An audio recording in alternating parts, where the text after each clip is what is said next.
먹고 살기가 힘들어서 다른 나라로부터 원조를 받다가 이제는 어려운 나라를 돕는 유일한 국가가 바로 우리 대한민국입니다. 생각하면 얼마나 감사하고 감사한지 모릅니다. 우리가 하는 일 중에 한 가지가 새마을 운동을 전파하는 일이라고 합니다. 경제적으로 살기 어려운 나라에 새마을 운동을 전해주고는 있지만 그들이 우리처럼 큰 성과를 못 내고 있다고 합니다. 가장 큰 이유가 뭔지 아십니까? 언젠가 어느 분이 이런 이야기를 하더군요. 그 이유는 새마을 운동 노래에 보면 답이 있습니다. 새벽종이 울렸네, 새아침이 밝았네, 너도 나도 일어나 새마을을 가꾸세. 거기 보면 새벽종이 등장합니다. 우리나라엔 새벽종이 울렸기 때문에 성공했는데 다른 나라에는 그게 없어서 성공하지 못한다는 이야기입니다. 처음에는 그 얘기를 듣고 그냥 피식하고 웃었습니다. 그런데 나중에 곰곰이 생각해 보니까 정말 그렇겠구나라고 하는 생각이 들었습니다. 잘 살기 운동을 전수해 주어도 한국처럼 되지 않는 이유는 새벽종이 울리지 않기 때문입니다. 모여서 기도하지 않기 때문입니다. 새마을 운동으로 잘 살기 운동을 펼칠 때 대한민국을 깨운 것은 동네마다 마을마다 교회 종탑에서 울려 퍼지는 새벽 종이었습니다. 사람들이 새벽에 땡땡 하는 새벽 종소리를 듣고 새벽마다 예배당으로 몰려왔습니다. 그리고 나라를 위해, 민족을 위해 기도했습니다. 부흥회나 예배 때마다 통성기도 단골 제목은 언제나 나라와 민족을 위한 기도였습니다. 기독교 정신과 복음적 가치관이 대한민국 발전과 성장의 밑거름이 되었습니다. 사람들은 예수 믿으면 복 받습니다 라고 하는 이 말을 자신들의 눈으로 보며 예배당으로 와서 예수를 믿기 시작했습니다. 진리의 말씀과 선포된 복음은 삶의 의미와 활력소가 되었고 하나님 말씀의 지혜는 우둔한 사람들을 일깨워 주었습니다. 성경 말씀을 통해서 세워진 선각자들을 통해서 일제 식민지 속에서의 독립운동을 이어갔습니다. 우리나라 독립운동가들의 대부분은 그리스도인들입니다. 그리고 6.25 전쟁 중에도 북한 공산군과 맞서 저항하는 힘이 되기도 했습니다. 나라를 위한 애국자들의 밤낮 없는 기도를 통해서 전무후무한 유엔군의 참전이 이루어졌습니다. 그 전에도 그 이후에도 이렇게 다른 나라 전쟁을 도운 유엔군이 없었습니다. 그리하여 바람 앞에 등불 같았던 이 나라가 꺼지지 않고 다시 활활 타오르게 되었습니다. 오늘의 대한민국의 발전은 한국 교회의 역사와 함께하고 있다 해도 결코 과언은 아닙니다. 1885년 언더우드와 아펜젤러 선교사의 입국 이후에 한국 교회는 세계 기독교 역사에 한 획을 긋는 기적과 같은 그런 성장을 이루어내었습니다. 복음이 들어온 지 불과 140년도 되지 않았는데 전국 어디를 가든지 교회 없는 동네가 잘 없습니다. 수십만 명의 목회자가 배출되었습니다. 미국 다음으로 전 세계에 가장 많은 선교사를 파송하는 선교 강국이 되었습니다. 그런데 안타깝게도 얼마 전부터 한국 교회 안에 위기의식이 맴돌고 있습니다. 성도들 중에는 신앙의 본질을 잃어버리고 맛을 잃은 소금이 되어가는 이들이 생겨났습니다. 쓸모없이 되어 밖에 버려져서 사람들에게 밟히고 있습니다. 비그리스도인은 아니지만 그렇다고 그리스도인이라고도 말하기 힘든 그런 사람들이 늘어가고 있습니다. 능치 못할 하나님을 믿는다고 말은 하는데 정작 자신들은 아무것도 할 수 있는 일이 없는, 아무것도 하는 일이 없는 무능한 그리스도인들이 여기저기 늘어납니다.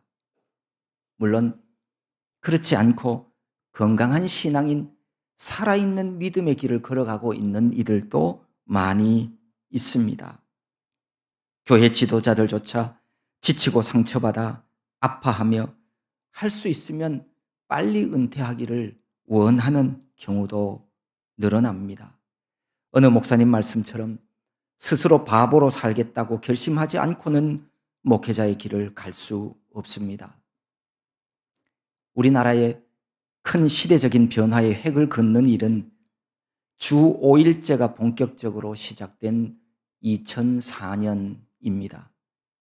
경제 성장으로 늘어난 여유 시간을 가족과 자신을 위해 쓰려고 하는 움직임이 일어났습니다. 그래서 여가 생활을 즐기는 일에 아주 경쟁적으로 몰두하기 시작합니다. 마치 여가 생활을 잘 누리는 사람이 사회적으로 성공한 사람이고 괜찮은 인생을 산다는 의식이 사람들 사이에서 팽배해졌습니다. 선진국 대열에 들어선 나라들의 신앙 양태를 연구한 결과 국민 소득이 2만 달러를 넘어가면 그 나라 국민들의 신앙 양태가 변했다고 합니다. 우리나라도 한국 교회도 예외는 아닙니다. 한국 교회도 한때는 신앙이 삶의 전부로 여겼지만 지금은 조금 달라졌습니다. 교회 생활, 믿음 생활은 자신들의 여러 가지 생활 중에 그냥 한 부분에 불과할 뿐이라고 생각합니다. 이런 시대적인 변화를 통해서 한국 교회 신앙은 한층 더 얕아졌습니다. 초창기 한국 교회는 하나님만이 전부였기에 하나님께 부르짖는 믿음의 사람들이 많았습니다.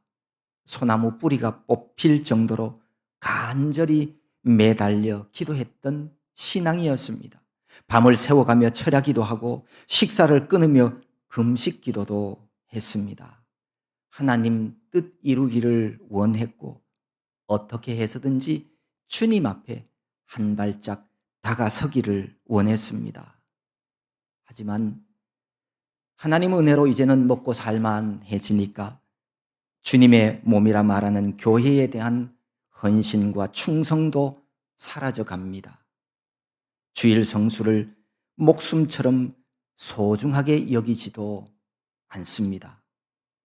교회가 제자로서의 사명을 망각하고 참된 그리스도인의 모습을 지켜내지 못한 결과입니다. 그래서 이름만 그리스도인인 가짜 교회가 늘어나는 것 같아 안타깝습니다. 교회 안의 신앙과 교회 밖의 삶이 너무 다른 표면적인 그리스도인, 주님과 개인과의 관계의 중요성을 전혀 모르는 형식적인 그리스도인, 교회 일에 몰두하지만 정작 주님은 잘 모르는 공허한 그리스도인, 남들에게 보이려고 겉모양만 화려하게 꾸미는 외식적인 그리스도인, 영적 가르침을 무시하고 세상의 방식대로 살아 죄에 빠져 있는 세속적인 그리스도인, 이름만 신앙인이지 전혀 신앙인답지 않은 명목상의 그리스도인, 믿음은 없이 교회 출석만 하는 그저 교회 다니는 그리스도인, 신앙과 신념을 구분하지 못하고 자기 신념과 생각을 의로 여기고 사는 그리스도인, 주님 사랑과 섬김에는 관심 없고 자신의 명예와 자리만 연연하는 욕심쟁이 그리스도인, 아무리 믿음 생활해도 그 성품은 절대 변화되지 않는 양심이 화인 맞은 그리스도인, 모두가 건강한 믿음이 아니라 믿음이 왜곡되고 변질되어 버린 결과입니다. 좁은 길, 생명의 길을 걷는 것이 이토록 만만치 않는데 거기다가 또 하나의 변수가 생겼습니다. 2020년 2월부터 지구촌에 몰아닥친 코로나19 팬데믹입니다. 교회는 함께 모이고 예배해야 합니다. 그래야 말씀과 은혜로 신앙을 유지할 수 있고 성장할 수 있습니다.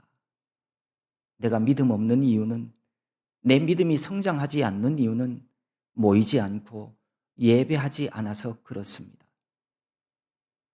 그런데 가장 기본적인 모이는 일조차 힘들게 되면서 교회는 타격을 받았습니다. 거리두기가 강화되면서 성경에도 없는 대면 예배, 현장 예배라는 말이 생겨나서 예배도 내가 선택하는 것인 양 사람들이 인식하기 시작합니다. 무슨 일이 생기면 하나님께 예배하는 일을 쉬어도 되는 듯한 생각을 교육받았습니다. 예배의 유무를 내가 판단하여 선택하게 되고 점점 영상 예배에 익숙해진 연약한 성도들은 다시 교회 중심의 신앙생활을 힘들어하게 되었습니다. 모두가 마스크를 벗고 일상으로 돌아오고 거리 두기가 해제되었지만 교회는 여전히 예전으로 돌아오고 있지 않습니다.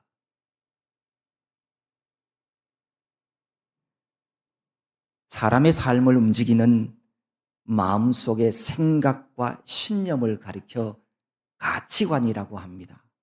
가치관은 사람이 살아가는 데 있어서 그 목적지와 방향을 가르쳐주는 지도와 나침판과 같은 역할을 합니다.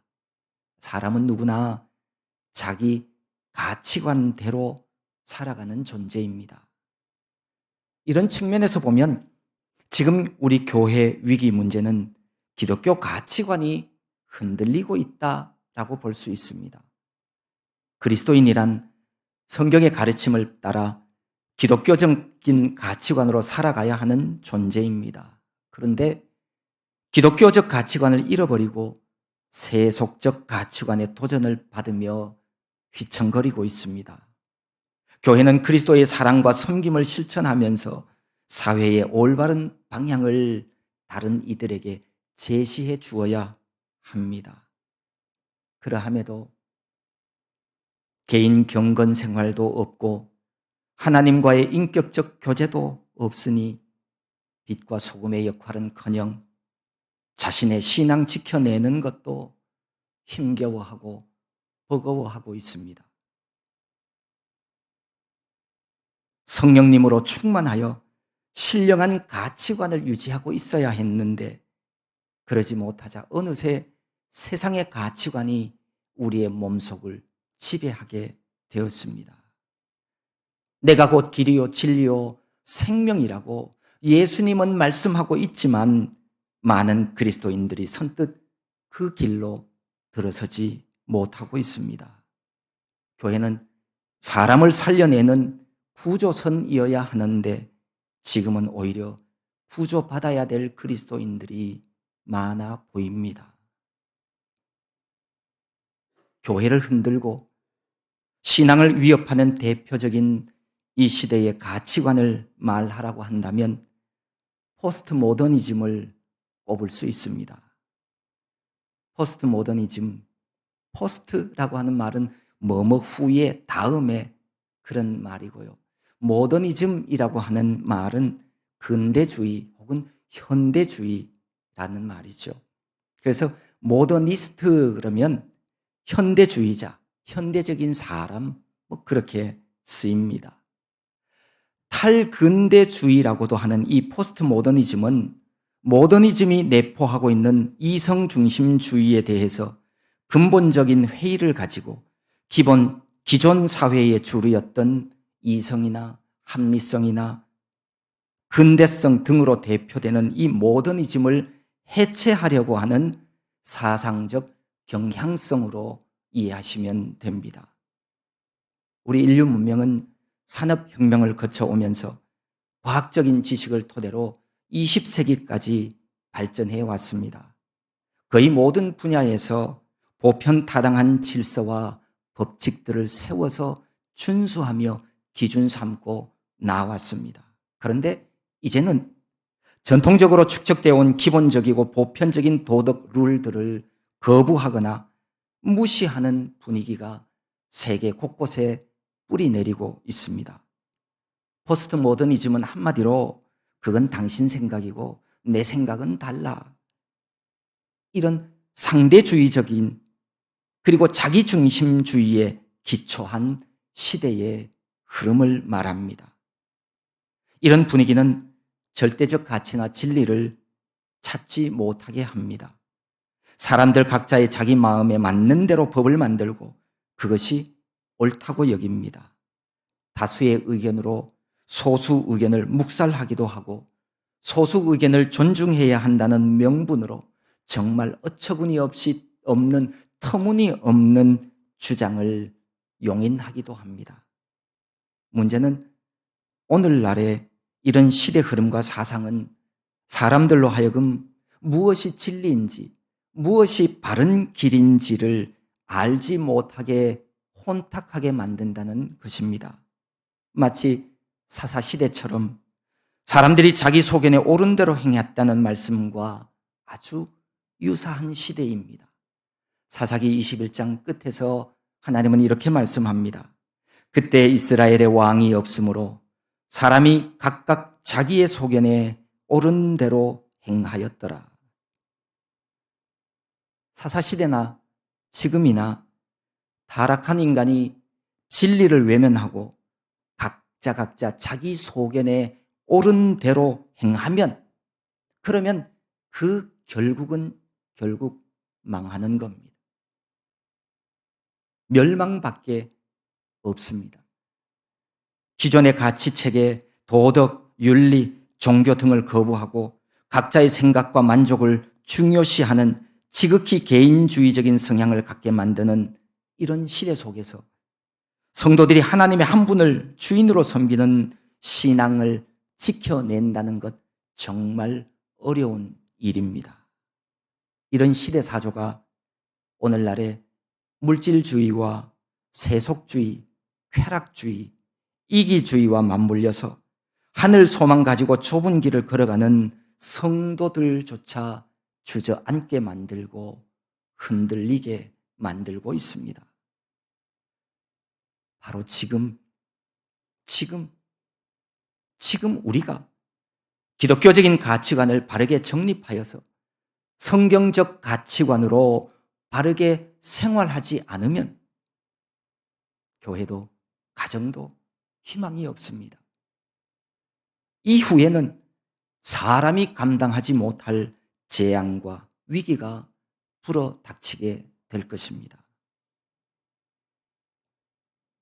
오늘 예레미야 6장 말씀은 하나님께서 예레미야 선지자를 통해서 회개를 촉구하며 심판을 경고하는 말씀입니다. 17절 말씀에 보면 내가 또 너희 위에 파수꾼을 세웠으니 나팔 소리를 들으라 하나 그들의 대답이 우리는 듣지 않겠노라 하였도다.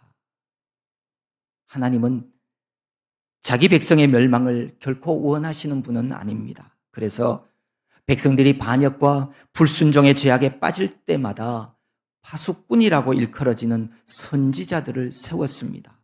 그래서 그들을 통해서 하나님의 말씀을 전파하며 심판을 경고하며 그 삶의 자리에서 회개하고 돌이키도록 권면하십니다. 하지만 예레미야 시대에도 유다 백성들은 돌이키지 않았습니다. 하나님의 말씀을 거부했습니다. 그들은 잘못된 생각을 가지고 있었습니다. 예루살렘의 성전이 존재하고 그 성전에서 예배가 지속되고 있는 한 예루살렘의 멸망이나 예루살렘의 성도의 멸망은 있을 수 없다고 잘못된 생각과 잘못된 종교적인 확신으로 가득 차 있었습니다. 그래서 그들은 범죄하고도 하나님의 말씀을 듣고도 회개할 줄을 몰랐습니다. 율법을 적극적으로 거절하고 하나님의 말씀을 듣지 않았습니다. 그래서 19절에서 하나님은 이렇게 말씀합니다. 내가 이 백성에게 재앙을 내리리니 이것이 그들의 생각의 결과라. 잘못된 생각과 잘못된 확신을 가지고 있었기에 재앙을 내린다고 말씀합니다. 그들이 가진 잘못된 생각이 무엇인가 하면 20절 말씀을 보면 그것이 형식적 종교의식이었다고 하는 사실을 알려주십니다.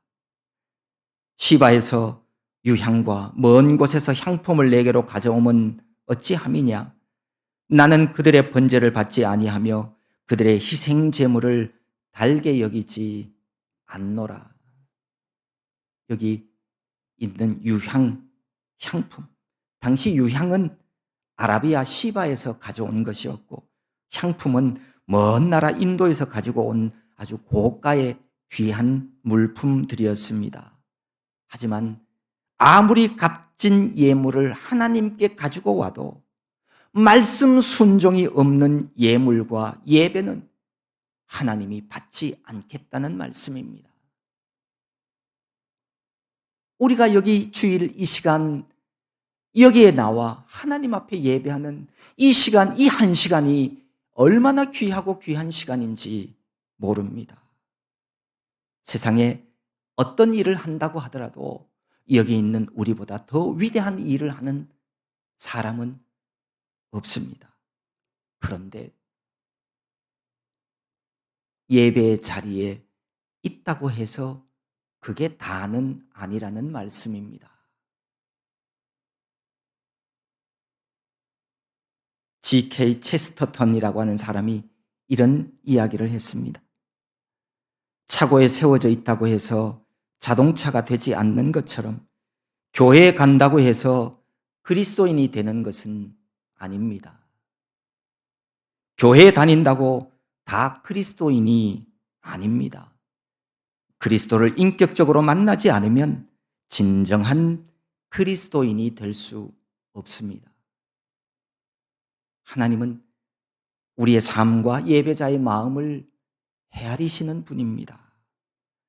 예배자의 삶이 어떠했는지, 예배하는 자의, 예배자의 마음이 지금 어떠한지, 같은 예배 자리에 있어도 딴 생각하고 하나님께 예배하고자 하는 마음은 손톱만큼도 없는 사람도 있어요.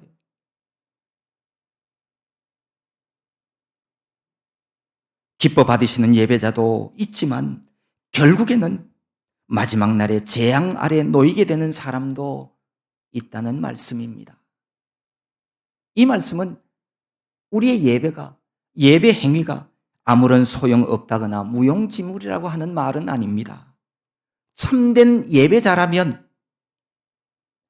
말씀에 대한 순종과 언약을 준수하는 생활이 먼저여야 한다는 그런 말씀입니다.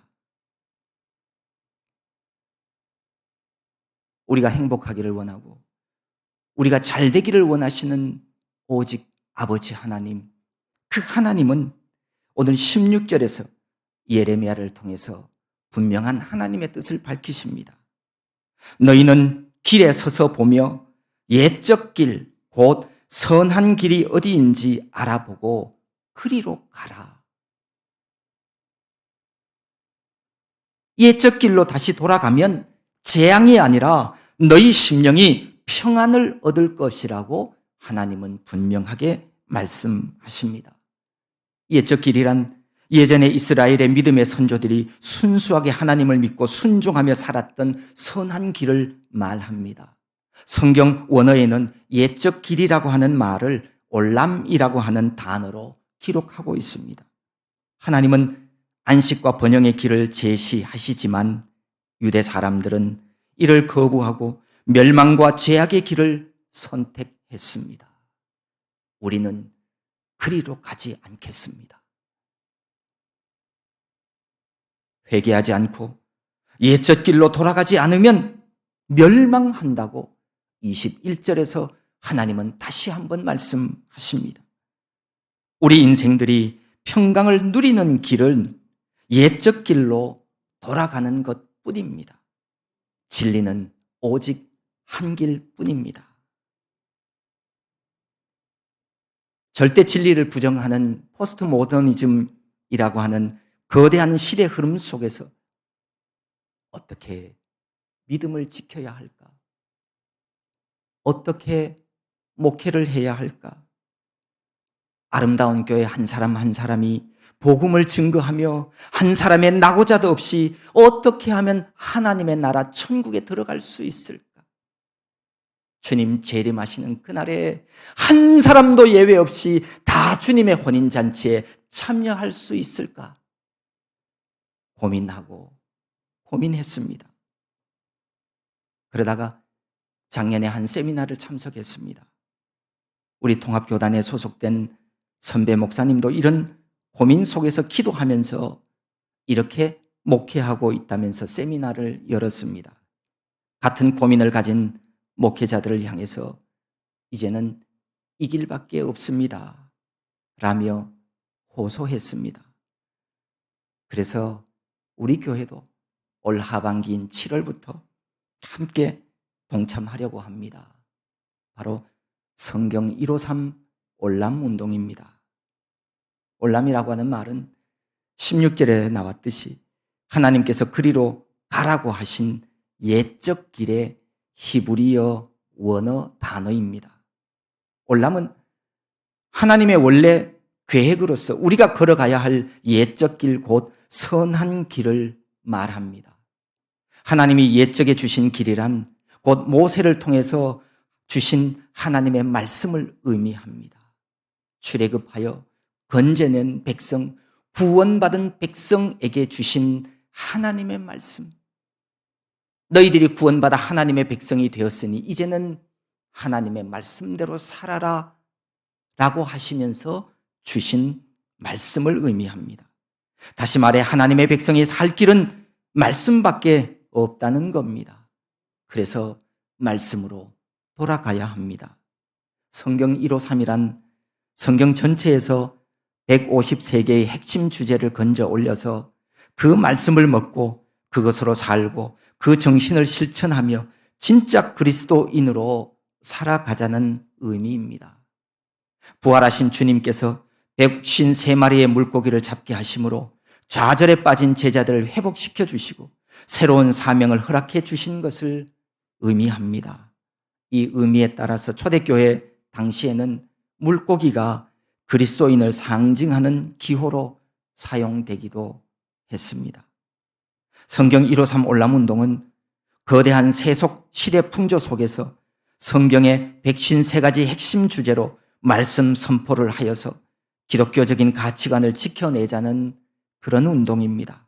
우리 신앙이 살고 한국교회가 회복되고 오고 오는 세대가 기독교적인 가치관으로 살아가도록 만드는 하나의 방법입니다.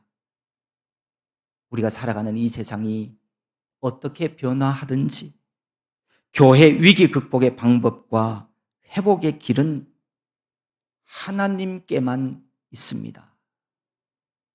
하나님 말씀 안으로 들어가야 합니다. 결국은 교회의 주인이신 하나님께서 교회를 회복시켜 주셔야 합니다. 하나님 아버지께서 자녀들의 신앙을 회복시켜 주실 것이라고 확신합니다. 여러분, 우리가 보는 교회 밖이 화려해 보여도 거기엔 어둠과 죄악뿐입니다. 절망이 엄습해 오는 곳입니다. 하지만 우리 그리스도인들은 세상 속에 살아도 좌절하지 않습니다. 우리에게는 희망이 있습니다. 어둡고 암담했던 이 땅에 복음이 들어옴으로써 광명이 찾아왔던 것을 우리는 압니다. 한국교회가 이만큼 부흥하고 세계교회가 놀랄 만한 부흥과 성장을 이룰 수 있었던 이유는 하나입니다. 하나님 말씀을 붙잡았기 때문입니다. 우리 모두가 하나님의 은혜로 살았습니다. 우리가 내가 한 것은 없습니다. 예배를 통해 하나님께 영광 올려드렸고 선포되는 말씀을 받아 우리의 마음밭에 심었습니다. 말씀을 가지고 살았고 말씀 붙들고 부르짖어 기도함으로 말씀의 열매를 얻은 것뿐이었습니다. 우리가 살아가는 시대가 진리를 애써 외면하도록 만들고 세상 가치를 쫓아 살게 만듭니다. 내 영광, 내 기쁨, 내 만족을 위하며 내가 주인 되는 삶을 살도록 우리를 유혹하고 있습니다. 이럴 때일수록 더욱 깨어 근신하십시오. 정신 차리고 진리 안에서 살아가야 합니다. 사람은 떡으로만 사는 존재가 아닙니다. 하나님 말씀 먹고 사는 존재들입니다. 우리가 다시 하나님의 말씀을 붙잡고 나간다면 다시 한국교회의 회복과 부흥은 반드시 도래할 줄로 믿습니다. 여기 있는 우리 모두 하나님이 부어주실 은혜와 회복을 우리의 삶의 자리에서 기대하면서 생명의 길이요 선한 길인 옛적 길 올람으로 돌아가는 하늘 백성들 다 될 수 있기를 소망합니다. 하나님 아버지 고맙고 감사합니다. 우리를 하나님의 자녀로 삼아 주셨사오니 세상이 우리를 흔들어도 흔들리지 않으며 오직 하나님 품 안에서 말씀 먹고 살아가는 하늘 백성들 되게 하여 주시옵소서. 예수님의 이름으로 기도하옵나이다. 아멘.